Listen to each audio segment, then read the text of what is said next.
been married before, but had hoped this would be their last marriage, says Wendy. Angela withdrew the no-contact order.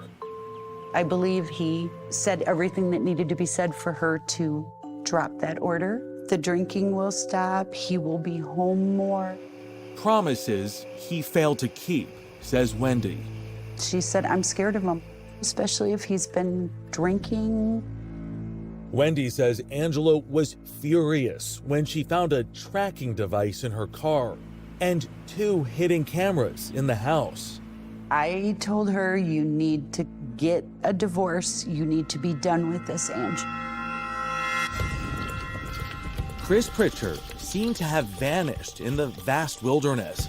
Even the police dogs had lost his scent, says Dustin Henningsen. How do you find somebody that doesn't want to be caught? This is where our local resources really help us. Right from the start, Henningsen had corralled state and local law enforcement agencies, even farmers and hunters, to help determine where he might be. I'll let you know if I see anything or hear anything. If we thought that Chris was going to make his way, say, back to Bellevue, what's the most likely path? Where are his friends at? It's a small town. Everybody talks. Cattle farmer Jeff Junk and girlfriend Kim Klein were once close friends with Chris Prichard. Neighbors called them about the rumor racing through town. Prichard had shot his wife, Angela. Get out of here. I didn't believe it. A Jackson County chief deputy stopped by Junk's house to warn them. Prichard was on the run and might be looking for help from his friends. Then there was a knock on the door.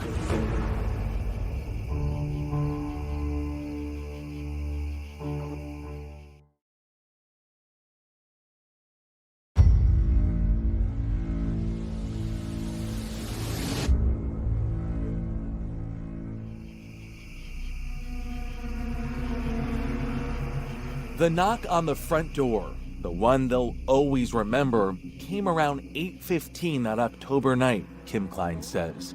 She and boyfriend Jeff Junk were not expecting company. When the second knock happened, I says, I believe it's Chris, and you need to answer the door. So you open the door, and what is it that you see on the other side? I see Chris. Chris Prichard, their old friend, now a hunted fugitive suspected of murder, was standing in the dim light, holding a shotgun. Jeff goes, you need to hand that gun to me. And he did, no problem. Jeff and Kim knew they had to call the police, but until they could do that safely, Kim says they were playing along. Chris told them he'd been running all day from the cops and their dogs. Jeff said, hey, dude, you shot your wife. Oh, yeah, how's she doing? The couple told him Angela was dead. Did he express any remorse? No, Nothing. nothing. He was sitting there laughing and drinking, and they were talking about old times. The moment felt so surreal, Kim says. She snapped a photo. Just to show that, no, he wasn't having any remorse. He never talked about her the rest of the night. And then I took the one when he was passed out. And the time was finally right, says Jeff, to text the chief deputy who had stopped by earlier. I said, he's up here and he is passed out. Come get him. When police arrived around midnight, Chris was still in the lazy boy chair, out cold. He didn't know what was coming. What's wrong with you guys?